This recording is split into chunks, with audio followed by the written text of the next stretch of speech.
Okay, so I had someone to order a box. So I want to walk through the process.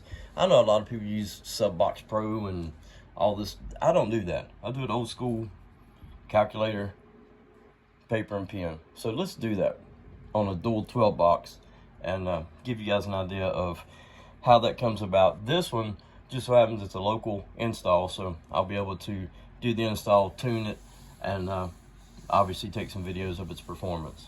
And we all know what that's going to be. I mean, they all turn out to be low, loud, and windy. So let's look at that. So this is the available space that he has in his trunk to get it in the opening. 24 deep, 20 and a half tall, 35 wide. So you've got to look at that. And we're going to use two things. This is how I design boxes. 12 volt port length calculator and just a regular calculator, right? So if you don't know how to get square, this is how you do that. So you look at 35 times 20.5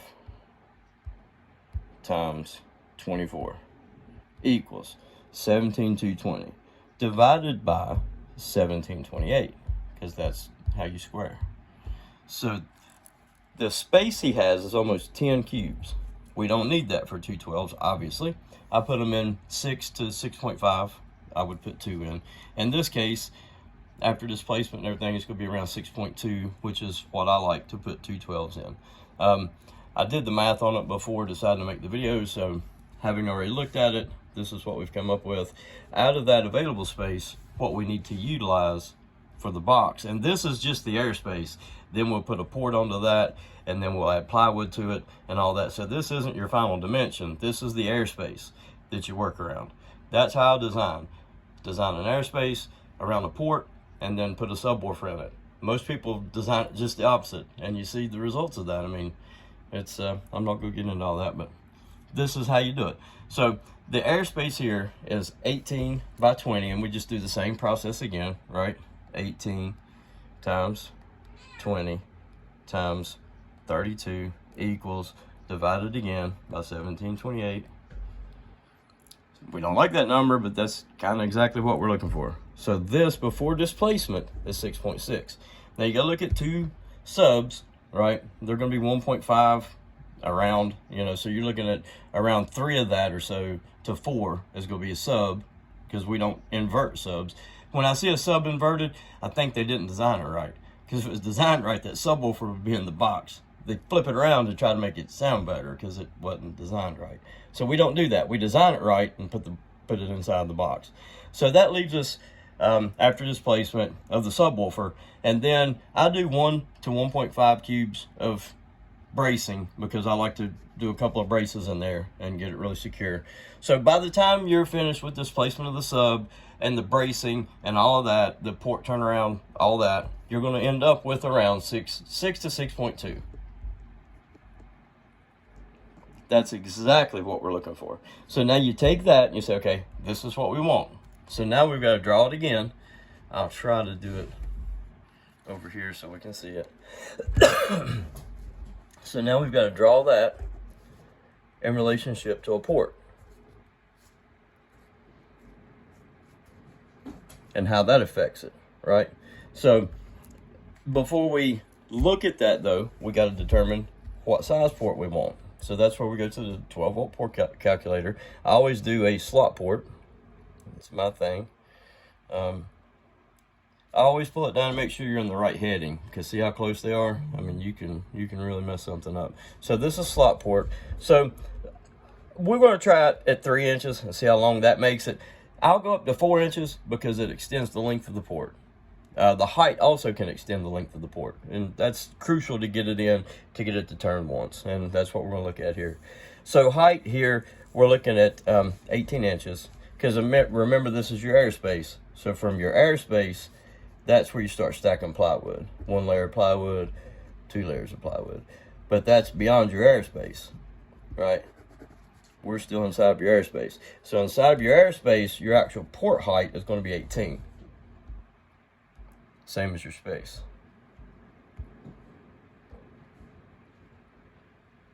The box volume, we know we're going to call it 6.2 because we know 12s are a little smaller. Tuning frequency, we're on 28. And this is where we hope for a number a little beyond 19. Okay, so we're 23. So that's not bad. So what we've got there is the box is 24 inches. Well, that's the actual airspace. The box is 20 inches deep. So that port would need to come 3 inches off that back wall, right, with a 3-inch port. So that gives us plenty. So you're going to end up, if it's 20 inches, you're going to take 3 off of that at least. So that's 17, 18, 19, 20, 21, 22, 23. So that leaves you a 7-inch turn. So your port's going to go in the length of the box, stay in 3 inches off the back side, right? So your port's going to go in the length of the box, staying 3 inches off the back side, and it's going to turn approximately 7 inches. So that gives you what you want. When I say you want your port to turn once, that gives you that one turn in your port. So that is exactly perfect what we want it to be. So we'll call it 24 inches. So our port's going to be 24 inches. It's going to be 3 inches by 24 inches by what?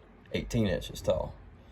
So that's what the port's going to be. So now on this airspace, if you ignore that we drew over here on it, on this space and this dimension right here, we need to add that 3-inch port, right? So that needs to add 3 inches to this.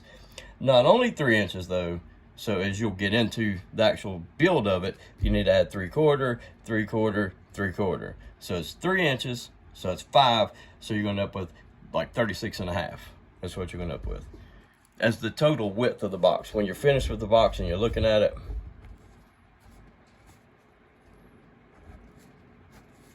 that's approximately what it's going to be across.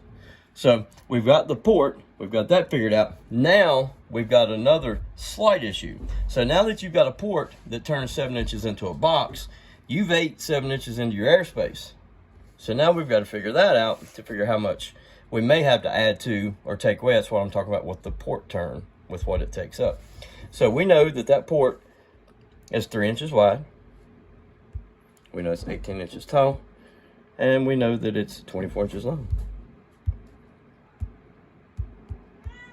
1728 again. See, that's the port takes up 3/4 of a cube. So now we've got to figure out how to make up that 3/4 somewhere else. And typically what you want to do, and it's not worth sacrificing this port. You don't want to change the height of the port. What you want to do is change the width of the box, right? So we need to figure out 3/4 of an inch or 3/4 of a cube with the width of the box. So what we do is we look at it, what we had it before. It was 20 by 18 by 36. So we need to start chipping away at that 36. Let's do it at 36.5. So we need to turn this 6.6 into what? 7.3. Right? So we need to keep manipulating this number until we get something close to 7.3. 20 times 18 times 36.5 equals 7.6. So that's a little too big. So we want to make it 36. You know, I would almost be tempted to leave it at 7.3 because you do have we didn't factor in if you can imagine the port inside, you've got to also figure in the displacement for that wood and that wood, which we didn't do. So that will give us the displacement of about what we want. Let's do this.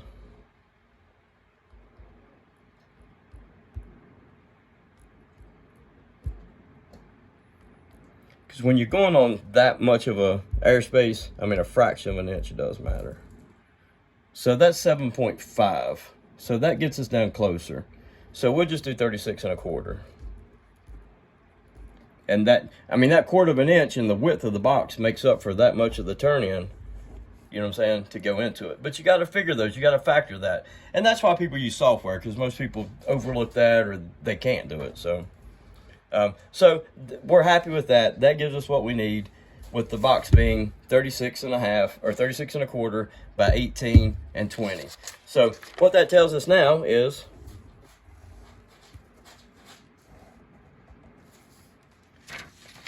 the final dimensions of the box.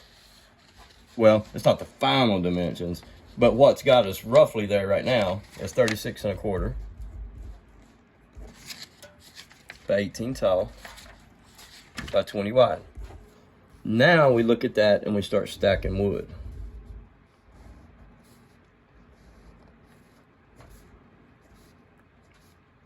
And yes, you get pretty little drawings with software and all that, and whatever. So, we want to look at it now. I know that a double baffle and a bottom board put together is 2 1/4. So with that 18, you've got to add 2 1/4 to that. So it's 20 1/4 this way. So this way, you've got to add, like we were talking about that wood, 3/4 here, 3/4 here, and 3/4 here, right? So that's what, 1.5 inches, 2 1/4 again. So instead of 36 1/4, we're going to go 38 1/2. And he's got that space. I don't have his original space on here, but he does have that space. So we got 38 1/2 wide, including the port, the wood, all the displacement. You've got 20 1/4 tall.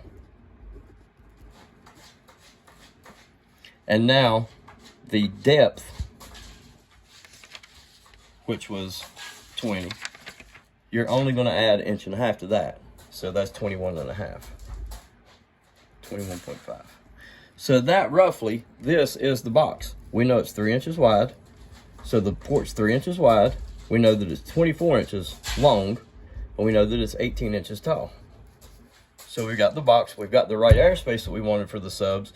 They're going to end up being in 6.2 to 6.3-ish. I mean, which is absolutely fine. That's what we're looking for.